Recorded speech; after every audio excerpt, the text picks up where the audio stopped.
요나서 1장 통해서 요나서를 통해서 하나님은 세 가지를 부각하고 계신데요. 첫째는 하나님의 은총의 우주성입니다. 하나님의 은총의 우주성.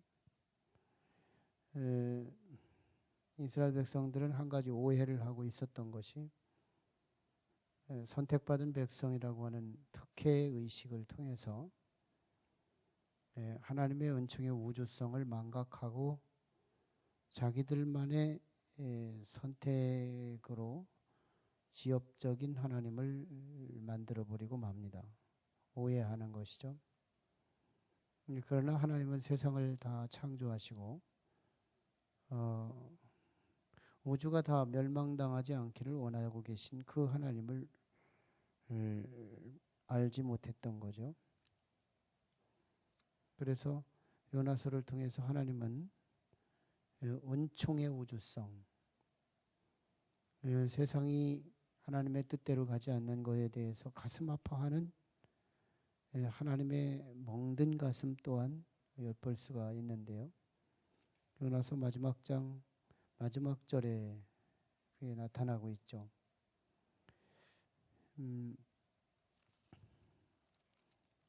요나가 박농쿨 하루 사이에 자라난 박농쿨이 벌레로 인해서 시들어가는 장면을 보고 속상해하고 화를 내는 그 장면을 보고 하나님께서 당신의 멍든 가슴, 당신의 안타까운 마음을 드러내고 있어요. 이 큰 성읍 니느웨는 좌우를 분별하지 못하는 자가 12만 명이요 가축도 많이 있나니 내가 어찌 아끼지 아니하겠느냐. 하나님은 그 모든 생명들을 아끼고 계시다는 걸 유다인들은 망각하고 있었다는 거예요. 하나님의 은총은 절대로 나 하나를 은총 주시는 게 사실이지만 나 하나로 제약되지 않습니다. 우주적이죠. 나를 사랑하시는 하나님이 내 옆 사람도 지극히 사랑하신다는 거. 택함 받은 백성들은 그 부분을 잃어버리면 요나서를 또다시 만들어야 되는 격이 됩니다. 하나님의 은총의 우주성, 이게 사실인데 이 사실을 우리는 망각하고 있죠. 나만을 사랑하시는 하나님으로 하나님을 조그맣게 조각하고 싶어 하죠. 두 번째는 택함 받은 자에게 사명의 중요성을 말씀하고 있어요. 택함 받은 자에게 사명의 중요성. 사명은 전도요, 사명은 복음 증거죠. 요나에게 부여된 말씀 2절이죠. 너는 일어나 저 큰 성읍 니느웨로 가서 그것을 향하여 외치라. 2절. 사명이 부과됐어요. 분명히 요나에게, 요나는 이스라엘 백성의 대표성입니다. 이스라엘 민족의 대표성. 이 사명, 택함 받은 자에게 부여하신 사명의 중요성. 오늘 우리가 하나님에게 택함을 받았다면 동시적으로 우리는 사명의 중요성 앞에 던져집니다. 우리는 사명자가 바로 이어지는 거예요. 빨리 깨닫는 사람은 순리가 우리에게 빨리 찾아오는 것이고, 늦게 깨달으면 풍랑을 한참 만나고 나중에 찾아 경험하게 되는 거겠죠. 택함 받은 자에게 사명의 중요성. 왜 중요성을 붙이고 싶은 거냐? 그 사명을 간과했을 때 오는 파장이 컸기 때문이죠. 사명을 감당하지 않으니까 하나님은 사명을 감당하지 않을 수 있는 길로 어느 정도는 허락하십니다. 다시스로 가는 배에 애를 타려고 했을 때 다시스로 가는 배가 안 왔으면 됐을 텐데, 근데 그게 먼저 와 있어요. 내가 죄를 짓고자 하면 하나님은 굳이 크게 막으려고 하지 않으십니다. 어느 정도까지는 내버려 두시더라는 거예요. 우리의 자유의 의지를 하나님은 억지로 끄집어내지 않더라.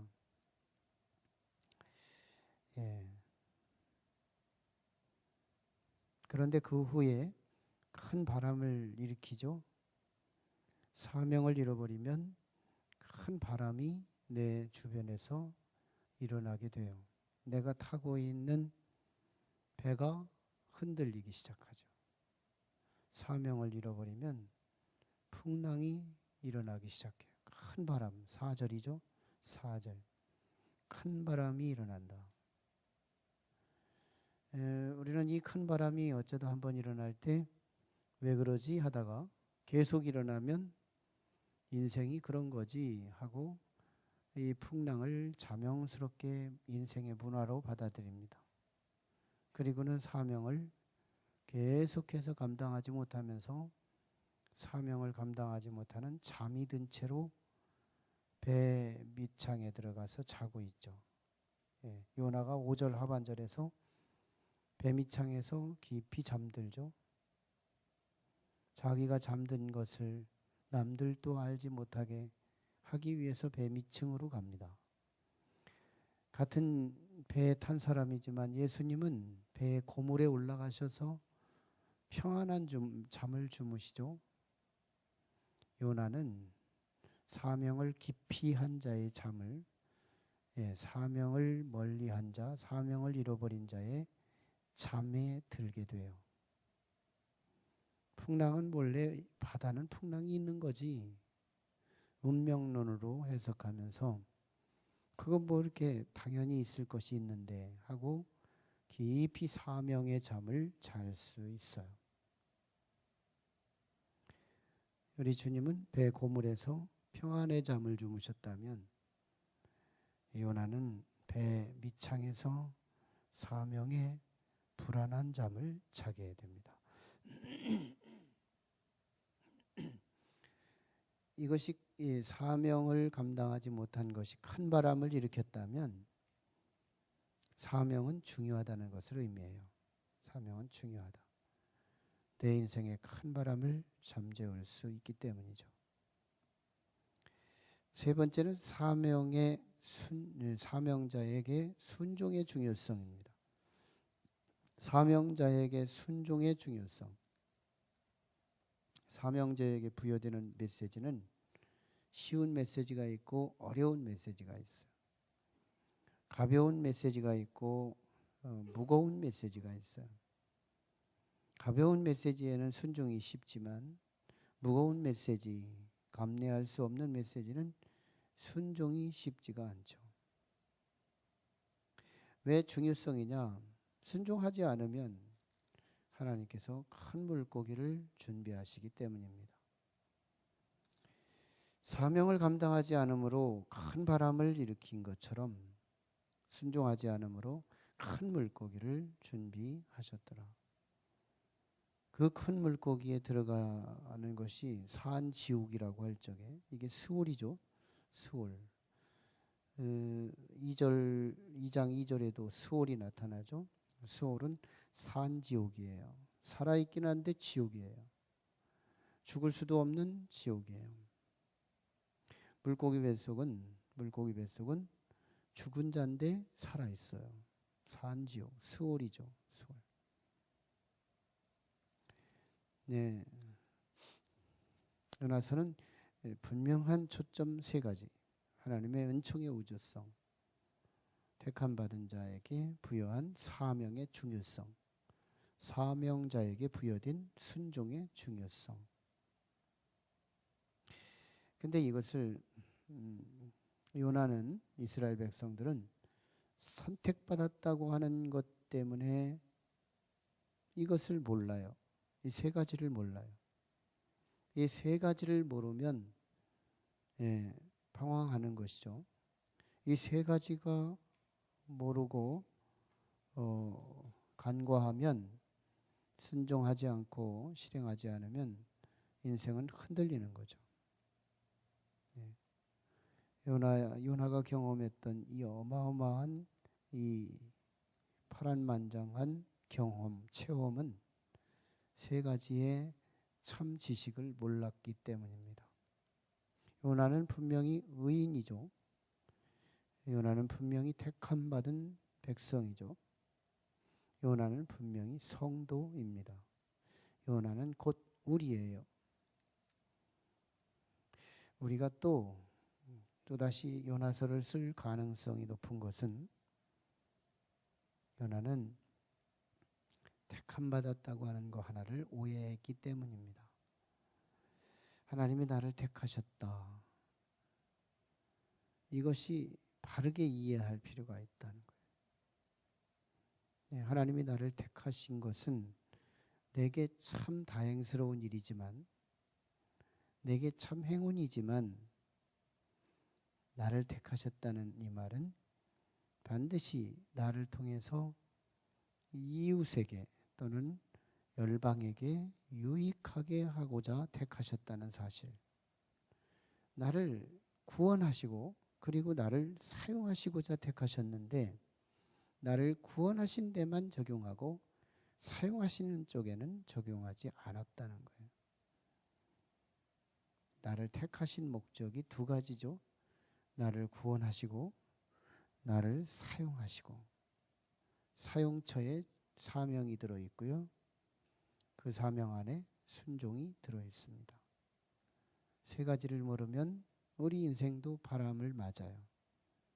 세 가지를 모르면 우리 인생도 큰 물고기 뱃속을, 거기까지는 아니래도 작은 물고기 뱃속이라도 경험할 수 있어요.